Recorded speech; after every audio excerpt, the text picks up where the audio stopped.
তো জলসিঞ্চন বান বুলি ক'লে আমি বান বুলি ক'ব টান পাম এতিয়া এখন লাৱৰ চাং বুলি ক'ব লাগিব।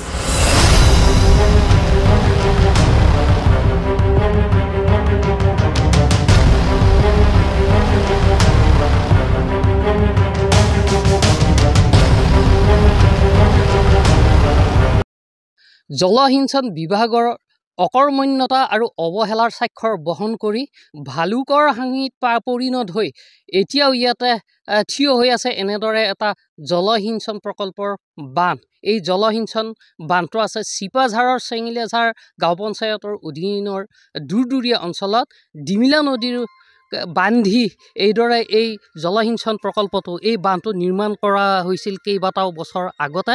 কিন্তু দুৰ্ভাগ্যৰ বিষয় ৰাজকোষৰ কোটি কোটি ধন অপব্যয় কৰাৰ পিছতো আজিলৈকে কাৰ্যক্ষম নহ'ল এই জলসিঞ্চন বান্ধটো। কৃষক ৰাইজে নাপালে এতিয়ালৈকে এটিপিও পানী। কৃষি প্ৰধান অঞ্চলটোৰ কৃষকসকলৰ দুৰ্দশাৰ প্ৰতি লক্ষ্য কৰি তেতিয়া এই বান্ধটো নিৰ্মাণ কৰা হৈছিল, কিন্তু ইয়াৰ ফল এতিয়াও লাভ কৰা নাই। বাৰিষা বানপানী আৰু খৰালি দিনত শুকান পথাৰত খেতি কৰিব পৰা নাই কৃষকসকলে পানীৰ অভাৱত। আমাৰ সৈতে আছে একাংশ অঞ্চলটোৰ কৃষক।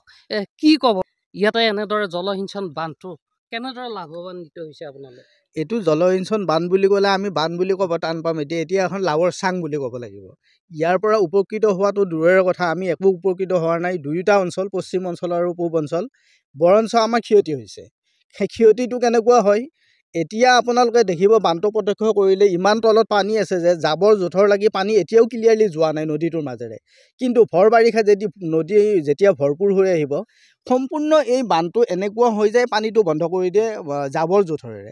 পানীটো বন্ধ হোৱাত ইয়াৰ পৰা এটাই আমাৰ লাভ হয়, ওপৰ অঞ্চলৰ মাথাউৰিটি ছিঙে, কোনোবা নহয় কোনোবা ঠাইত যিকোনো এটা ছাইডত পূব দিশত বা পশ্চিম দিশত মাথাউৰি ছিঙি বানপানীত পৰিণত হ'ব।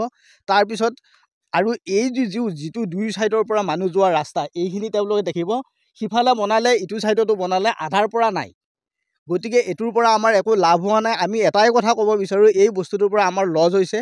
২ নম্বৰ কথা, কিছু 200 কিলোমিটাৰ 100 কিলোমিটাৰমান দূৰত উন্মুক্ত সেইটো চিঙা মথাউৰি, সেই মথাউৰিটো এসোপা আমাক জুৰুলা জোপোৰা কৰে। বৰঞ্চ এই নদীটোৰ পানীখিনিও ক্লিয়াৰ যাব নোৱাৰাৰ কাৰণে আমাৰ মথাউৰি ছিঙে উত্তৰ অঞ্চলত।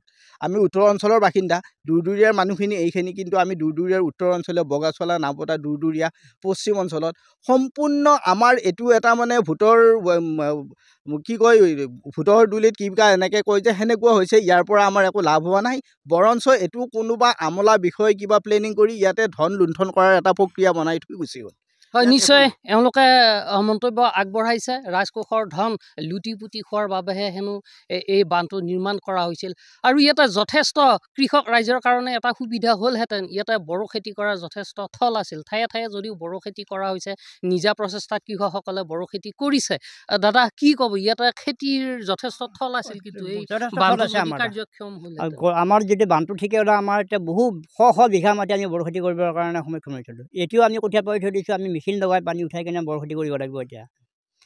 এতিয়া আমাৰ কোনো বান্ধৰ কাৰণে কোনো প্ৰক্ৰিয়া চলা নাই, একো কোনোফালে কেনেল নাই, দুফালে যাবৰ ৰাস্তা নাই। এতিয়া পানী বৰ্তমান আমাৰ নায়ে, আৰু কেনেলো নাই। কেনেল নাই।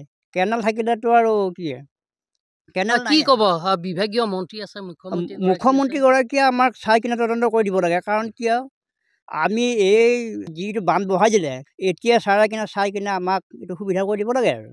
হয়, এইদৰে ইয়াৰ দূৰদূৰীয়া অঞ্চলৰ একাংশ কৃষকে ক্ষোভ ব্যক্ত কৰিছে, কিয়নো বহু বছৰ আগতে এই বান্ধটো নিৰ্মাণ কৰা হোৱাৰ পিছতো পানী নাপালে এতিয়ালৈকে কৃষকে। তেওঁলোকে চৰকাৰৰ ওচৰলৈ নিবেদন কৰিছে যাতে এই বান্ধটো সোনকালে কাৰ্যক্ষম কৰি তোলে।